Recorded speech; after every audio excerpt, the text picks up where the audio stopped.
Well, welcome to our program on learning to leave a legacy, a gift for the future. I'm Valerie Pistole. I am a very happily retired estate planning attorney. I have lived in Sonoma for about 6 decades, so that's definitely dating me, but I'm happy to be here this evening, and I just want to introduce this program by saying that, I know estate planning and legacy planning is something that, we all postpone. You want to do it before you need it, but you never really know when that's going to be. But we put it off and we put it off until very later in our lives. You don't see this at college campuses most of the time. But as I've assured many of my clients, that legacy planning is unlike a lot of aspects of aging. Let's say it's much easier than, say, a colonoscopy. But I can assure you that our panelists will have strategies and benefits of estate planning that are much easier to handle. And for that, we're all grateful. So tonight we have 3 wonderful organizations that have helped organize this evening's presentations. Each one has been a very significant community partner for many, many years. The Mentoring Alliance has been with us coming up on their 30th year. And I'm happy to say that they have made over 2,400 matches between the mentors and the students. And even better than that, they have 100% graduation rate from high school, and that's a real accomplishment. Not to be outdone, the Vintage House has also played a very significant role. They've been around since 1977, and they're coming up on their 50th year. And they have more than 3,000 members, yes, and 30 of them come through every day, walkers and all if necessary, and they take classes and programs there.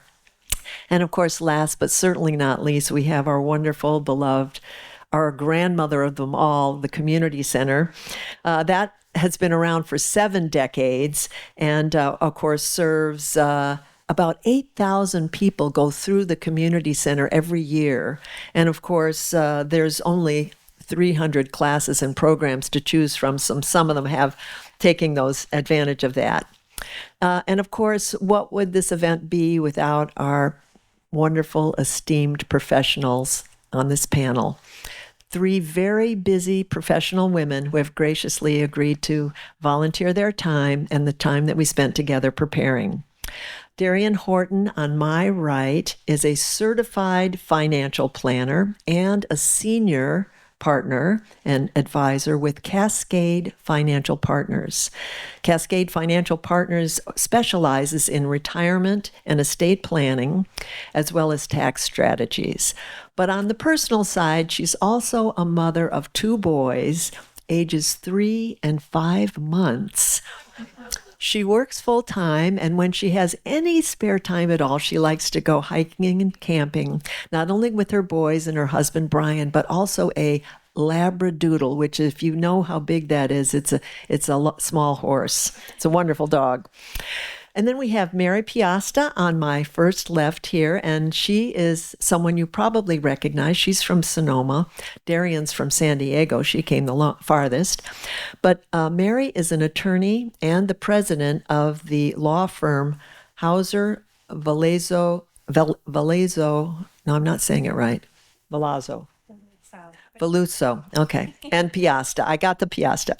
Now, she focuses her legal issues that have an impact on estate planning.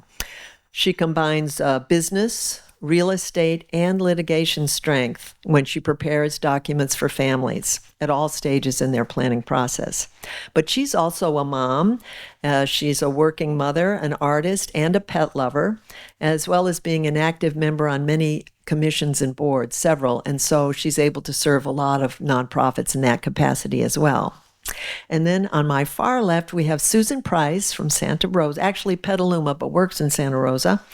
And she's a senior advisor at the Sonoma Community Foundation, where she guides donors in shaping their legacies through charitable estate planning.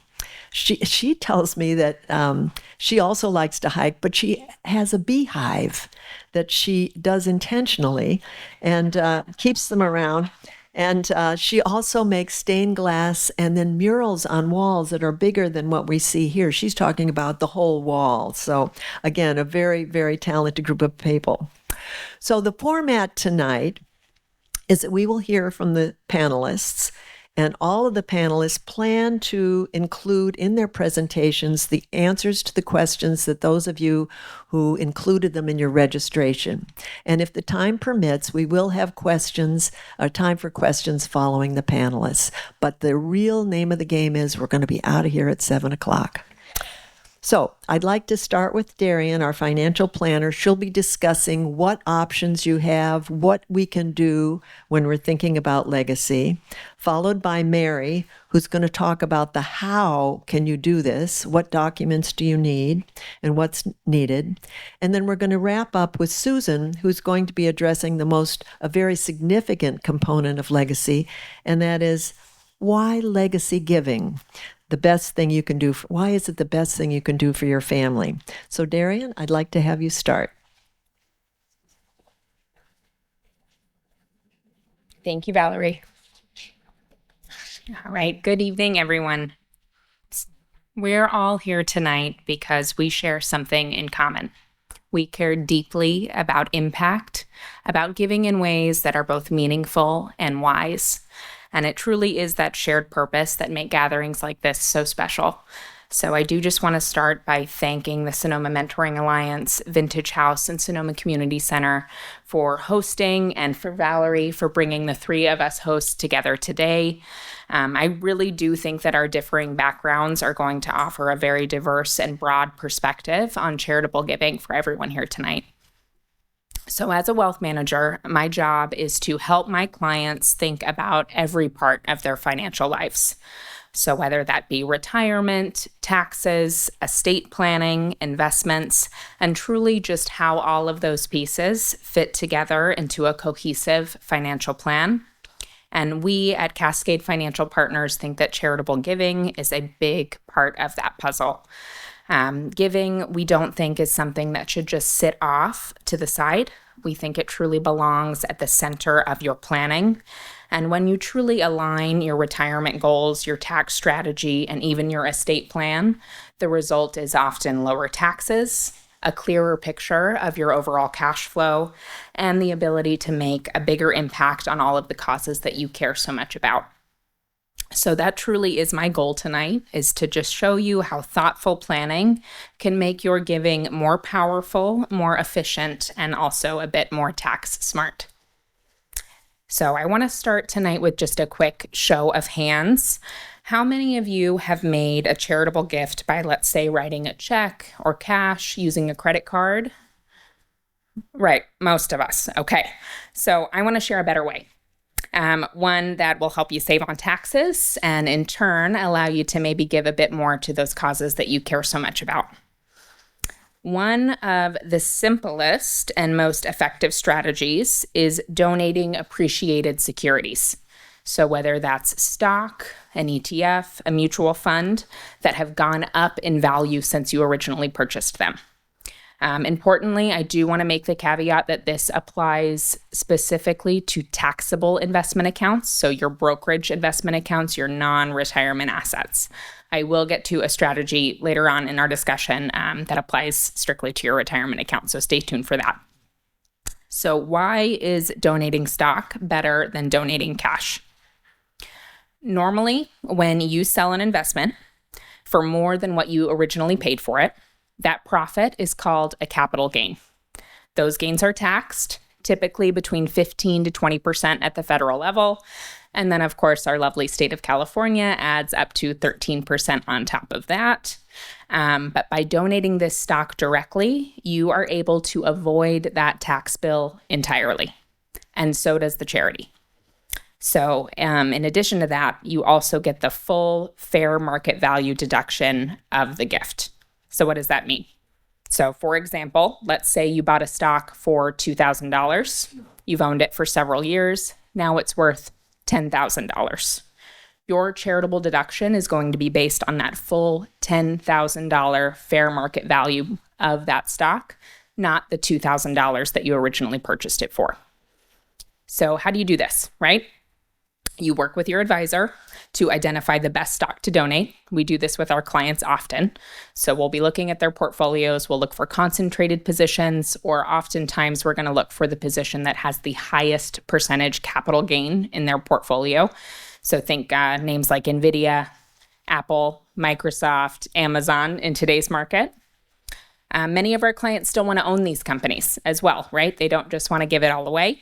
So oftentimes we'll donate the shares for our clients, get the deduction, while simultaneously repurchasing that same stock in their accounts, resetting the tax basis in the process for our clients. If the charity accepts stock directly, such as the community foundation, you simply transfer it into their account. This is something that I frequently coordinate with many of my clients. If not, a donor advised fund, which I'll be touching on later on in our discussion, is a great tool that makes this process very, very easy.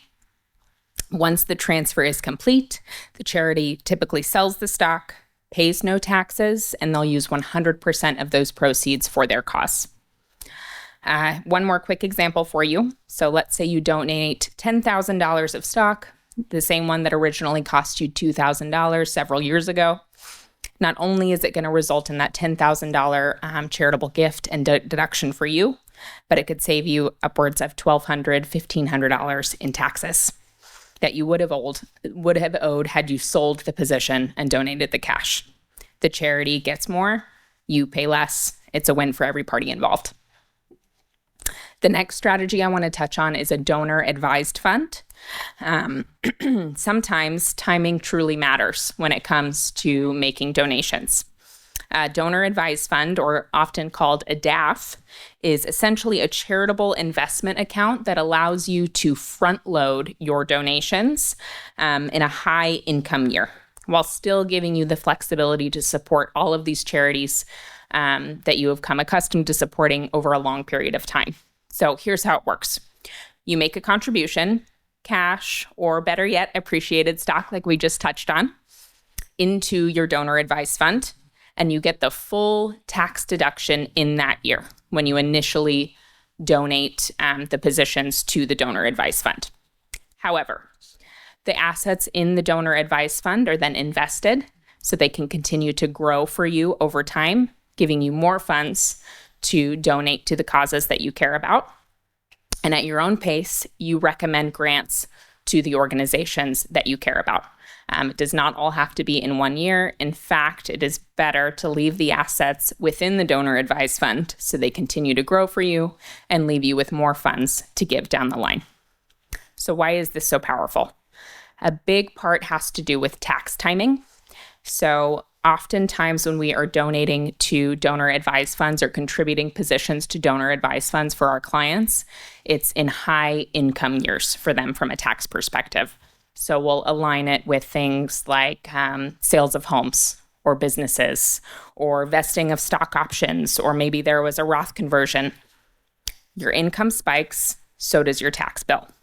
A donor advised fund will allow you to bunch several years worth of charitable giving into that same tax year, taking advantage of that charitable deduction when it matters most for you from a tax perspective. Donor advised funds also offer quite a bit of flexibility. So even though you get the deduction right away, you do not have to decide where the funds go immediately. You can spread out giving to those nonprofits over years, decades. Additionally, not all charities can accept stock donations directly, especially the smaller ones may not have investment accounts open yet. So donor advised funds are a way to give to just about every 501c3 that you support. So what the donor advised fund does is it'll take your appreciated stock, but when they are donating to the charities for you, they're donating via check. So they are sending cash, check, donation to these organizations. Growth potential is another huge benefit of the donor advised fund. So because the assets inside your donor advised fund remain invested, they have the chance to continue to grow. And this growth is ultimately going to increase how much you can give to those causes that you care so much about. And then the last piece on a donor advised fund that I want to touch on is truly my favorite aspect of the donor advised fund, and that is family engagement. So we think that donor advised funds are wonderful teaching tools for families when it comes to teaching your children about giving and how to leave a legacy. Parents often invite their children or their grandchildren to help decide on annual grants. Maybe it's something that we talk about, over Thanksgiving at the dinner table, turning charitable giving into a family tradition. And that tradition also doesn't have to stop with you. So your donor advised fund, you will list either a successor beneficiary or successor organization. So either an owner who would be dictating where grants are going upon your passing. So we often find that clients like to leave this donor advised fund to their children or their grandchildren. So let's say, for example, imagine a couple had a $50,000 stock position that has grown to $150,000. If they donate that stock to the donor advised fund in a high income year, they avoid paying capital gains on $100,000 worth of growth, and they'll get that full $150,000 deduction.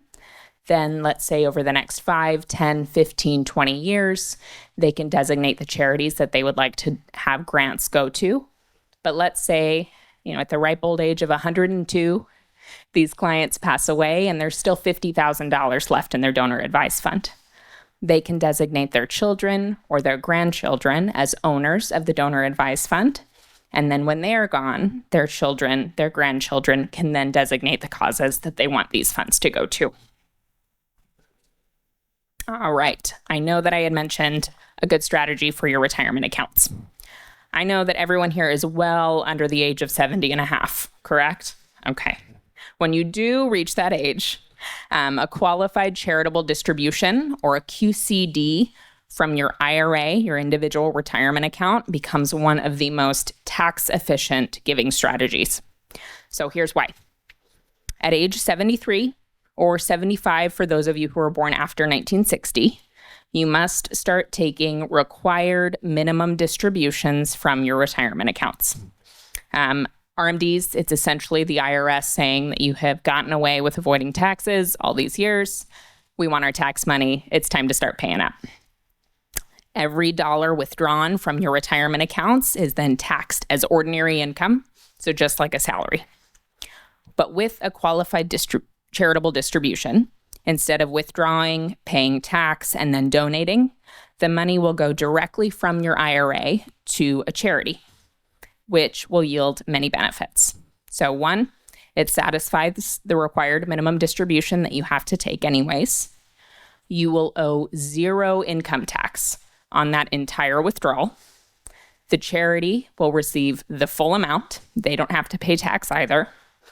And oftentimes custodians like Schwab, Fidelity, Vanguard, they will provide checkbooks to make the process very, very simple. There is no minimum amount, which is another reason why I love these tools. You can give as little as $100 at a time.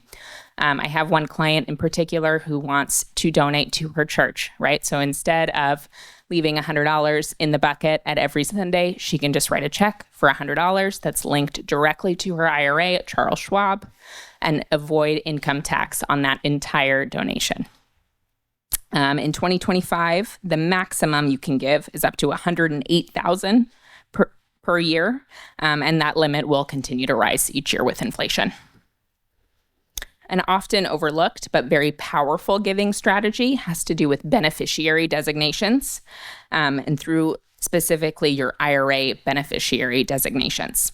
So traditionally, people will name family members, right, as beneficiaries of their IRAs. But under the Secure Act, the old stretch IRA is gone. So what this means is prior to the Secure Act, you could leave, let's say, your children as the beneficiaries of your IRA. And then when you passed, your children would open inherited IRAs in their names, and they would then be able to distribute the assets within the IRA over their life expectancy, thus reducing the amount that they had to take each and every year. IRS said, No more. Again, they want their tax dollars. So now that stretch IRA has instead been shortened to a 10-year period. So now non-spouse heirs must empty an IRA within 10 years of inheriting it, paying ordinary income tax on every single dollar, which can often push them into higher tax brackets. Contrast that with leaving an IRA to a charity. The charity will pay zero tax, so 100% of the account will support the causes that you choose. And meanwhile, you can then leave more tax-efficient assets, cash, brokerage accounts, property, things that will receive a step up in basis upon your passing to your heirs. A question that I often get is because I'll have clients that say, I do want to leave some funds to charity, but not my entire IRA, right? I want to leave some of that to my children, my grandchildren. You can split an IRA between a family and a charity. So for example, you can list multiple beneficiaries, 50% to charity, 50% to your child. I also have clients that will open up separate IRA accounts, and that can be done as well. You can have multiple IRAs with multiple different beneficiaries designated for each of them. I do also want to touch on a charitable remainder trust. So there are several giving strategies that I'm not going to be able to touch on today in our allotted time. But a charitable remainder trust is one that I want to touch on just a little bit, and it's one of the more sophisticated strategies. So what if you want to, let's say, support a charity and still provide income for either yourself or for your family? That's where a charitable remainder trust comes into play. So essentially, it's an irrevocable trust that allows you to receive an income stream for life. So either you or a beneficiary that you designate, so for life or a certain period of time. And then at the end of that term, the charity receives the remainder, again, charitable remainder trust, at the end of the term of the trust. So instead of naming children or a charity outright as your IRA beneficiary, you could list a charitable remainder trust as well. When you pass away, the IRA will then flow into the trust. The charitable remainder trust will then pays income to your chosen beneficiaries, oftentimes for a term longer than 10 years, allowing you to, again, stretch that IRA distribution that the IRS has done away with. When that period ends, whatever remains will then go to the charity. So here's why this works. Stretches the IRA, like I just said, so you'd have to drain the account within 10 years, typically, if the charitable remainder trust were not the beneficiary. A CRT allows those funds to be distributed gradually over a longer period of time. Also, tax efficiency and legacy. So the CRT does not pay taxes when it receives the funds. Instead, it passes the income out to heirs over time, often at lower tax rates, while ensuring that the remainder goes to the charity. It also offers quite a bit of flexibility. So you decide the income stream and the charities. For example, a CRT could pay 5% annually to children for a period of 20 years, with the remainder supporting the causes that you choose. We truly think that in this way, a CRT can act as sort of a bridge, providing heirs or yourself with a reliable stream of income while ensuring that your philanthropic goals are still achieved. So in closing, the key takeaway that I want you to have from me today is that you can be both generous and strategic with your charitable giving. We think that when giving is integrated into your financial plan, you can reduce your taxes, free up more resources for your own lifestyle, and most importantly, maximize your impact on the causes that you care about the most. And beyond today's gifts, remember that giving truly is about legacy. The decisions that you make now, whether updating beneficiary designations, establishing a donor advised fund, donating appreciated stock, or creating a thoughtful estate plan, these are going to ensure that your values will continue to live on and shape the future. Here in Sonoma, I have found that legacy is especially meaningful. The organizations that you support today are local schools, mentoring programs, community centers, nonprofits are truly the heartbeat of this town. By giving intentionally, you're helping preserve the spirit and generosity and connection that truly makes Sonoma such a special place for you all to live and for me to visit. So I encourage you to work with your advisor, lean on partners like the Sonoma Mentoring Alliance, Vintage House, Community Foundation, and view giving not as an afterthought, but truly as a core part of your financial life and legacy. Thank you. All right. I will now pass it off to Mary, who's going to be talking more about estate planning with all of you.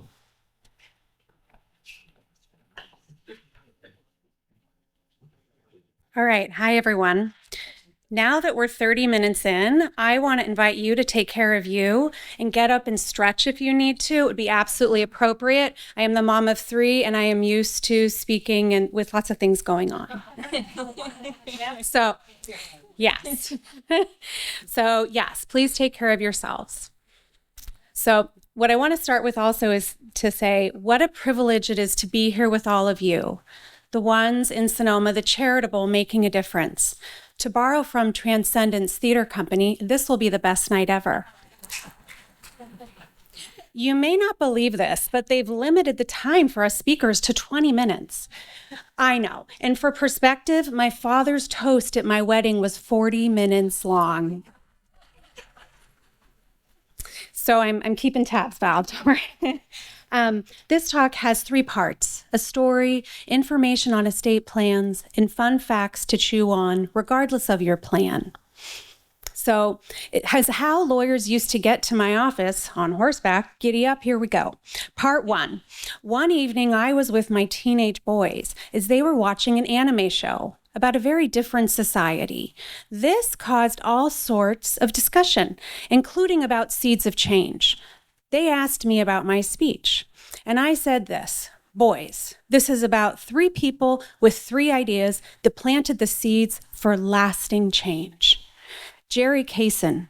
Jerry Kaysen's philanthropic legacy began in World War II. She headed the American Women's Voluntary Services. She started organizations in town, but for tonight, I'd like to focus on how she took a hold of community momentum and started Vintage House.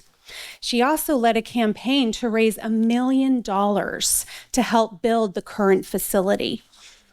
Fun fact, nonprofit status was secured by attorney Thomas Hauser, my predecessor and law partner, now retired. Dr. Carol Andrews, my teenage boys heard about, saw the need of a nonprofit for a home, gifted a building to the new nonprofit, dedicated to all sorts of things for this community, as diverse as the bowls for their chili cook-off. If you haven't been, go. It's fabulous. Fun fact, the notary on this is by A. Grinstead, attorney and judge, another predecessor of my firm. Kathy Widowicki saw the need for mentors. Do you know it takes a single person in a family to change the entire direction of that family? Kathy Widowicki saw that. She knew that. She started a mentoring center at Flowery School, one mentoring center. And from that, we have the research as far as how many mentors there are.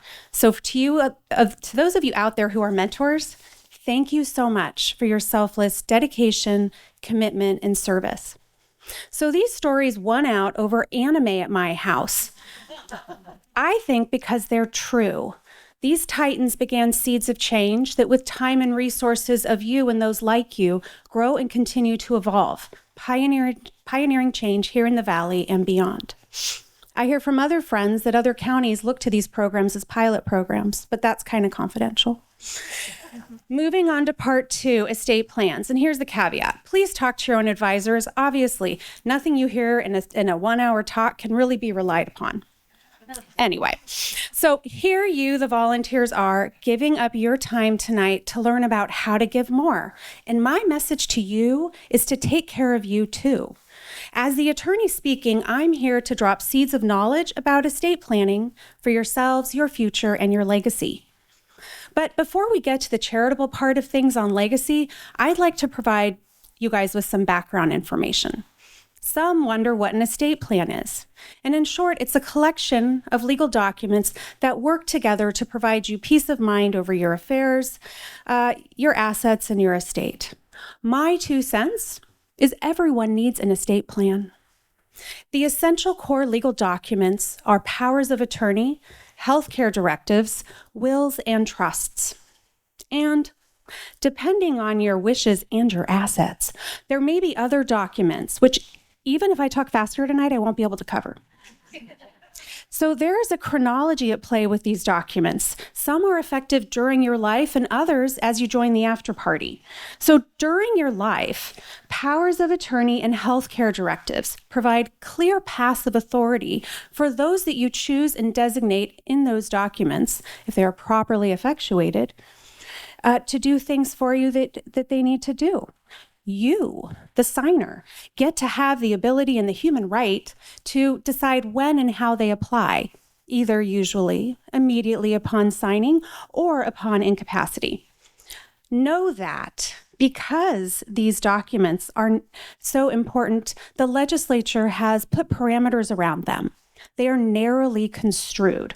So that means if you want someone to be able to deed property to a nonprofit, it can say that.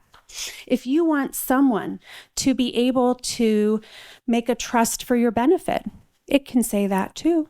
If you'd like them to modify a trust for your benefit, it can say that or not. You can also limit powers of attorney and have different people doing different things. My message, it's up to you how you want these. So, in short on that, like a hot yoga class, flexibility is what you're going after, sometimes. All right. Also during your life, you need healthcare directives and HIPAA waivers. These are more like what they sound. These allow someone to make decisions for you in situations where you are unable.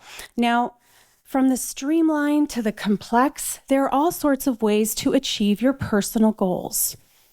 Again, this is one of those things that is beyond the scope of tonight and could be an entire workshop. So if it's of interest to you, talk to your trusted lawyer. So moving on, once someone passes or goes to the after party, a different set of documents matter. This is where we talk about wills, trust, and ancillary documents around those wishes, especially charitable giving. Wills and trusts work together. They are contracts intended to collect your goals, your estate, and direct where things go. And also there's another thing they do. They minimize a little court process called probate. Some people want probate for their estate, which is a court process overseen by a judge in a public arena. Others don't. And people don't necessarily usually want it because it costs money and takes time. While the probate threshold changes $184,000 this year, over a list of assets, real estate, personal property, stocks, bonds, bank accounts, intellectual property, life insurance without a beneficiary, there are statutory fees of 4 to 7% the value of the estate. So why would you want your hard-earned money going to that process when you can direct those funds to the people and the causes you like? Fund more mentoring centers, extend the hours of Vintage House, etc. So the way to do this is a trust. It's a way to layer in specific planning. Getting beyond a basic trust structure, any one trust may have numerous other trusts layered in it. You can have discretionary trusts for anyone really, minors, adults, special needs trusts, some trusts that act like asset protection trusts. And the trusts themselves can detail where and when the assets go in a way as thorough as you desire. So let's say you're married, want to send your mentee to college and set aside money for your charities. You can absolutely do all those things. For charities, you can look to include them as a beneficiary, backup beneficiary, or even, as Darian mentioned, you can include them as beneficiaries of non-probatable amounts that would otherwise take a tax hit. Oh yeah. Then there are the tax trusts. So, by a show of hands, who wants to pay more in taxes? Anyone? No? Anybody want to pay less? Okay. Trusts can achieve tax planning goals for during, life, and after, including the estate tax. As it stands now, it's roughly $14 million per person or $28 per couple married. Under federal law, not California, there are numerous ways to plan for your goals if this is an issue. And there are some very fun, publicly recorded examples around town. For example, legacy residences being put into qualified personal residence trusts. So for those of you in the crowd facing an estate tax issue with charitable intent, lucky you. You could have the shortest trust out there. Indeed, there are only a handful of requirements to establish a trust via Probate Code 15200. And here's an example. The married couple hold their estate in trust for the benefit of each other. When they both pass, the trustees shall distribute the estate equally among the Community Center, Mentoring Alliance, and Vintage House. Mic drop.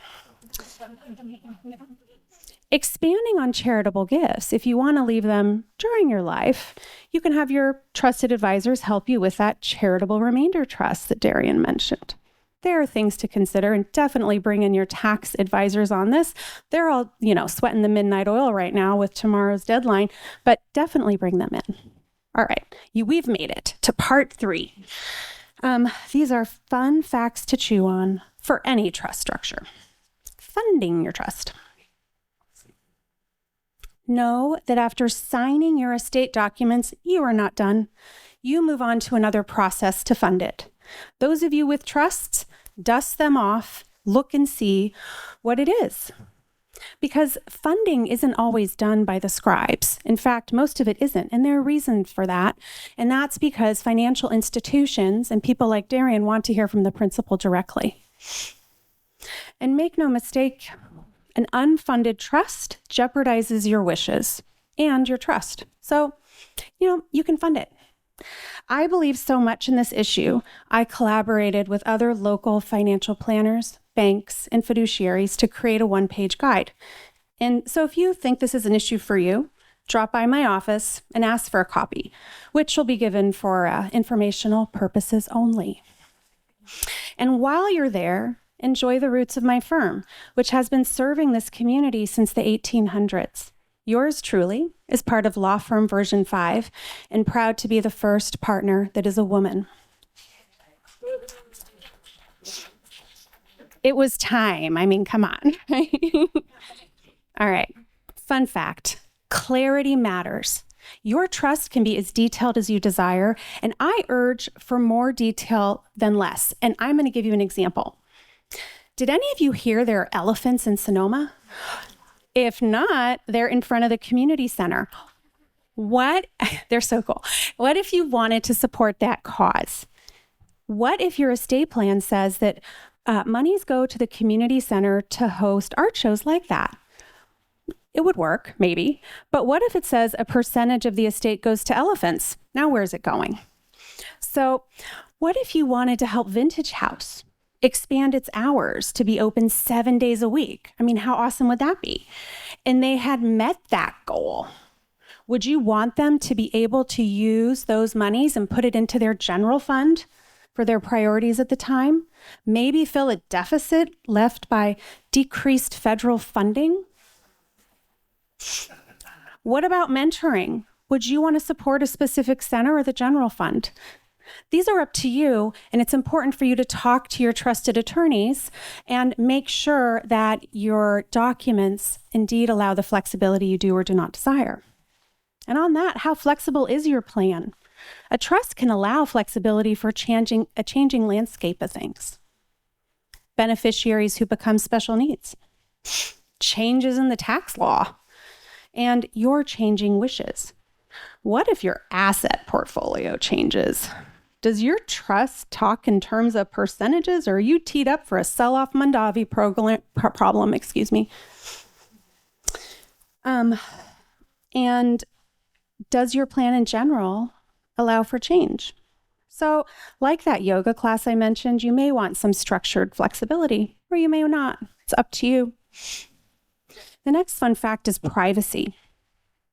Do you want a cloak of privacy over your negotiations and considerations? You can get that with the attorney-client relationship. Or do you want to personally negotiate your charitable goals? For example, the donor for the Dia de los Muertos exhibit at the community center is anonymous. Do you share that desire for privacy, or would you prefer to have sculptor Jim Callahan make a plaque to hang from the altar in your honor? You could even light it. I mean, really, it's up to you. The point is that privacy is something that some take for granted and some don't. So again, you can use an attorney in the negotiations to be that cloak of privacy. So speaking of attorneys, I'm sorry, like creating my homework sheet, you want collaboration and communication among your advisors. So collect a team of advisors for now and later.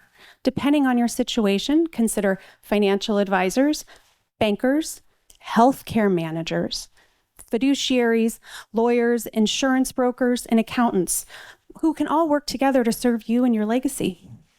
What's most important is that you're comfortable with your advisors, and there are many excellent attorneys around town, so use them. There are resources throughout our great state, like Darian from San Diego, and national resources as appropriate, buying insurance to cover an estate tax, for example. You may also want to add a trust protector. That is someone you will give authority to in your situation to step in and be involved and protect your wishes and resolve ambiguity. Anyway, so here I go, and I'm walking on a diplomatic tightrope.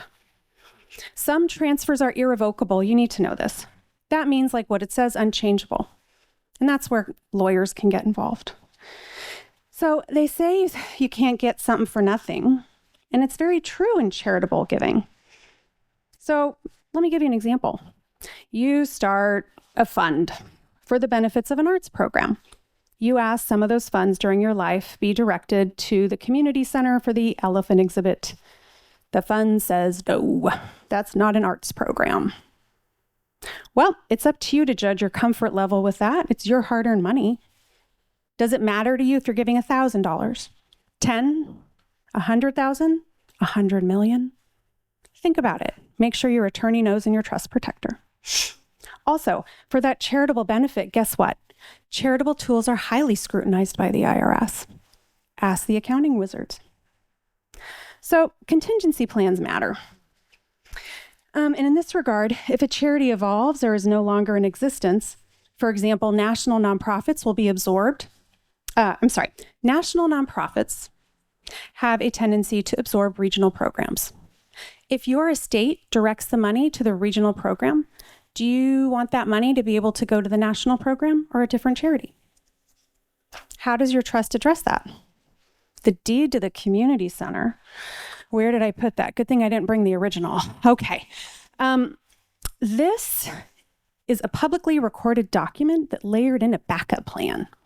It was a new nonprofit at the time, and the Andrews wanted to support that new nonprofit, the community center. They also wanted to buy back the building if the community center needed to sell it. That is right here in this document. This is a publicly recorded enforceable backup plan. What's your backup plan? Let's see, we're 17 minutes in, and I have a really fun digression about the history of the recorder's office and how it helps, solve lots of land disputes here in California. But I don't, if you want to. No, but that would be another day. Okay, and I'm on my last page, so here we go. Something to think about too, and I get this a lot, people ask about the organizations that they're giving to and how to match gifts to that organization, both in the type of gift. Again, is it a new nonprofit wanting a building or is it not? Does a charity want it? Some charities prefer to liquidate property. So it's something to find out ahead of time. And size. So size of gifts, right? Is the organization able to take on the gift that you're looking to give as a legacy gift? It's just something to think about. Anyway. Wow, it hasn't even been 19 minutes, and my dad would be proud. So I'd like to leave you with something from one of my mentors, which is, that's my 2 cents. feel free to rub them together or toss them to the curb. And if you have any questions, I'll be around after. And of course, on your next stroll around the plaza, if you want that homework sheet, feel free to come on in and grab it, or check out the Paisley wallpaper. It's pretty cool. And thank you all.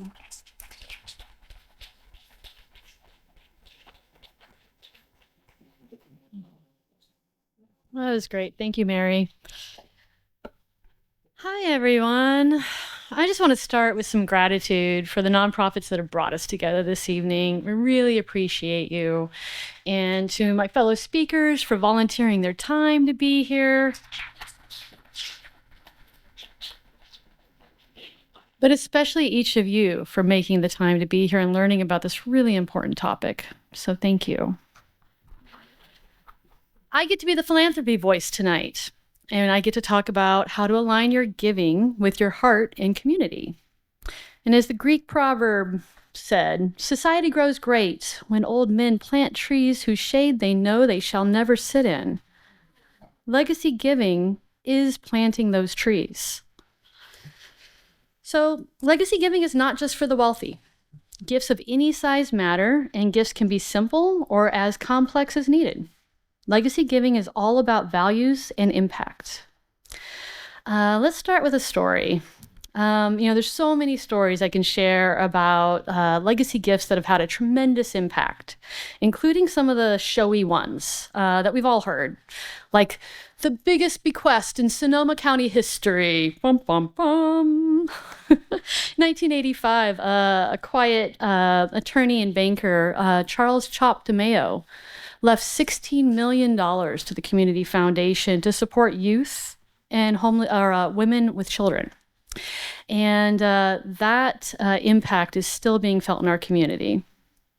Another one is Hazel and Roland Todd, who in 2008 left $9 million to support Sonoma Valley nonprofits and green spaces and trails throughout Sonoma County. And their gift has supported many nonprofits in the Valley, including our three hosts tonight. And both of those gifts are still supporting nonprofits today with ongoing donations because they were invested and set up for the long haul. But let me share the kind of story I love the most, the one that shows you don't need millions to make an impact. I'm honored to share Mary Ann's story. She was a modest, working-class, single mother who asked the Community Foundation to steward her legacy gift. Early in her career, she received a stock as part of her paycheck from a little startup called Home Depot. And over her lifetime, it grew beyond what she ever expected. Mary Ann believed deeply in helping people help themselves. In her agreement, she divided her estate into 7 equal portions. 4 went to her favorite nonprofits that she gave to every year. 1 started a fund for building low-income housing. 1 started a donor advice fund for her grandchildren to give away. And 1 share she left to the Community Foundation to help people in Sonoma County lift themselves out of poverty.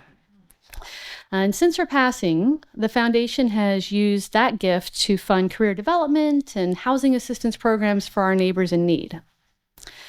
But before she died, I met with Mary Ann and the family over 3 virtual family philanthropy sessions. And they were virtual because the family spread across 5 different time zones. I think we can all relate. We talked about the donor advice fund she was leaving for her grandchildren. We mapped out the shared family values. And we listened as Mary Ann explained why giving was so central to her life. Together, we built a plan for how the 5 grandchildren would give as a team. And today, I still support them in honoring her by funding causes they love and ones she would be proud of. Mary Ann's story shows how legacy giving can be both creative and personal. It passes values on to the next generation while supporting the causes closest to your heart. And here's the truth. Most legacy gifts are modest, but they are often the biggest gift a person ever makes. And that's powerful. Values and impact are the heart of legacy giving. My job as an advisor is to help people discover, what do you most value? How can you leverage your gift to have the most impact? And how can you make your dollar go farther? I advise people always put your values first. When you think about your money, your home, your accounts, ask yourself, what story do I want them to tell when I'm gone? If I could support one cause in my community to outlive me, what would it be? And what experiences impacted me that I want others to have an opportunity to experience? So these questions and more are on the handout that I put together, so be sure to grab one as you leave so you can continue your own discovery. Then, after identifying value, you want to maximize your impact. So nonprofits thrive long-term when donors include them in their estate plans. And your gift will be celebrated no matter the size or the intent. I always encourage everyone to tell the nonprofit if you intend to leave them a gift. It's okay if you don't know how much money will be left when you pass. Most people don't. But the nonprofits want to work with you and appreciate you and celebrate you while you're here. And it's especially helpful if you're leaving a gift for a specific purpose. You or your advisor can work with the nonprofit to design the language in your gift to be flexible enough that the nonprofit can use it as intended, even if something changes. And this is where I put in a plug for general operating support. General operating support is always needed by a nonprofit because it's the hardest to fundraise for. So while we all like to know where our money goes, consider if the way you can have the biggest impact is by trusting the nonprofit to do their job. All right, now let's bust a few myths about legacy giving. These are questions I get asked frequently, and I'm sure there's a few people in the room already thinking these. So myth number 1, it's complicated. The truth? Sometimes it's as easy as signing a beneficiary form with your IRA or your life insurance. Myth number 2, if I give to charity, my family will lose out. Well, not necessarily. Retirement accounts are taxable when passed on to their heirs, as we've been talking. But if you give that account to charity, the nonprofit receives it tax-free, and you can leave other assets to your family. Myth number 3, once I make a legacy gift, it's locked in stone. Well, the truth, most legacy gifts are revocable and changeable during your lifetime. And if your life changes, your plans can too. Myth number 4, I have to know the exact dollar amount. The truth, you don't have to know how much money there will be. In fact, few people do. You can give a percentage or even say, whatever is left after my loved ones are cared for. Flexibility is built into these plans. And myth number 5, legacy giving is only for people in their 70s or 80s. The truth, people of any age can set up a legacy gift, and the earlier you start planning, the more impact your gift can have down the road. So the bottom line, legacy giving is for everyone. It's simple, flexible, and strategic. So if it's simple, flexible, and strategic, the next question is, how do you make sure your gift is stewarded well into the future? Well, you can ask friends or family to manage your estate. You can hire a professional fiduciary. Or if you want to be more strategic with your giving or don't want to do one of those options, that's where the community foundation comes in. Think of us as the bridge between your intentions and the community's needs today and into the future. A good example is the Resilience Fund. After the Tubbs fire, hundreds of people from all over the world pooled their gifts with us. Together, we raised $17 million for long-term recovery here in Sonoma County. And because the fund was set up with the Community Foundation, it didn't stop there. We've been able to use it for every fire, every flood, and even during the pandemic. So that's the power of a community foundation, bringing people together to make impact bigger and longer lasting than any one of us could manage alone. So people often ask me, what exactly is a community foundation? Well, we're a nonprofit like the ones you already support, but our mission is helping donors and nonprofits thrive. There are many community foundations all over the country, and our community foundation was founded 40 years ago by Jeannie Schultz and some friends. And we'll be here for generations to come, ensuring that we will be here to fulfill our commitments. Community Foundation Sonoma County supports donors with donor-advised funds, legacy giving, pooled funds that go to the community's most pressing needs. And there's a lot more that our community foundation does, but we'll leave it at that for tonight. We can handle all kinds of gifts, stock, real estate, business interests, and we work side by side with your attorney and your financial planner or your accountant. And just by working with the Community Foundation, you are contributing to a local nonprofit. So people tell me that working with the Community Foundation gives them peace of mind. You can have complete confidence that your wishes will be honored without placing a heavy burden on family or friends. Donor intent is our North Star, meaning we are committed to acting on behalf of the donor. For example, if a nonprofit you want to give to no longer exists in the future, our advisors know the community, and they can find another nonprofit with the same mission. And here's the part I love the most. We welcome gifts of any size. And legacy giving isn't about wealth, it's about values and about ensuring your story continues to shape the community you love. So when you leave a legacy gift with us, we capture your intentions in a planned giving agreement. It's not just about where you want your money to go, but why. That way, future staff understand your wishes and can make informed decisions on your behalf. And the good news is that planned giving agreements are flexible. With our community foundation, you can change your agreement anytime at no cost, and it's revocable unless you choose otherwise. One of the most unique services that a community foundation offers, any community foundation offers, is the ability to support an issue area rather than a specific nonprofit. So you might say, I care about housing and shelter, or I care about kids being mentored, or I care about community having a chance to come together. Well, even if the nonprofits that are doing that work in the future change, your gift will still have the intended impact. So, for example, none of us knew 20 years ago that wildfires would reshape our community. So planning by issue area ensures your legacy stays relevant no matter what the future brings. A recent example is a local woman named Jill Davenport left a gift to support mental health. And historically, that's an area with very little funding in Sonoma County, but her gift came at exactly the right time after the pandemic heightened the need, especially in our youth. Because of her foresight, we've been able to fund multiple nonprofits providing low-cost or free mental health care for people who otherwise couldn't afford it. We link your trust or your will directly to a planned gift agreement with a beneficiary designation. So it's set up similar to these others that we've talked about. And that way your charitable estate is managed seamlessly.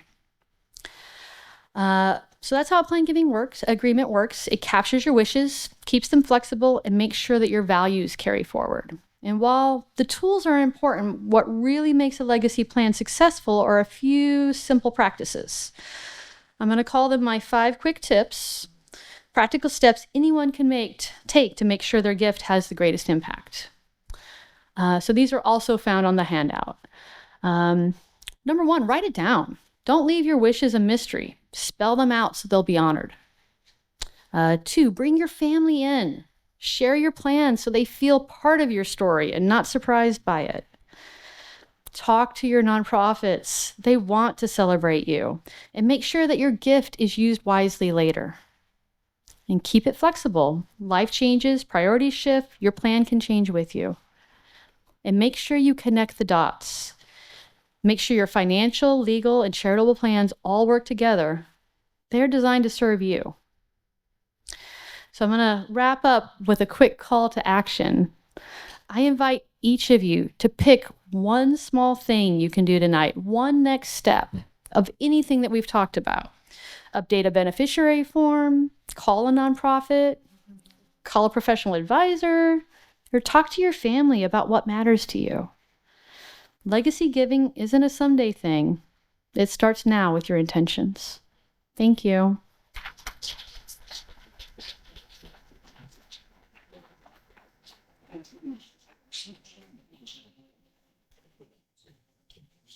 Miraculously, my panel has stuck to their timelines, and one of them is a lawyer.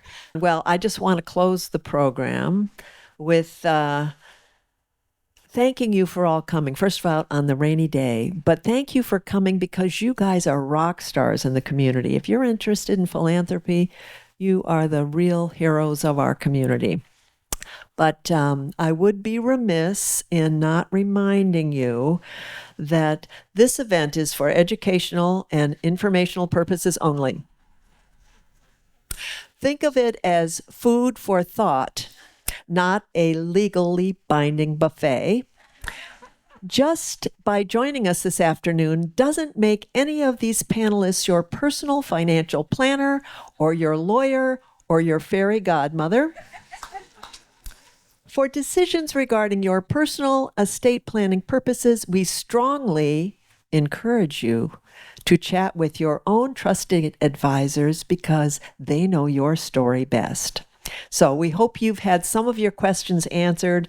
We hope that the panelists have helped you realize you don't have to be a millionaire to give in philanthropy. You can do it $100 a month if you're lucky. And we hope that the main takeaway is, like Susan says, and Nike's tagline, just do it. Check it off your list. You're going to feel a lot better. Thank you for coming.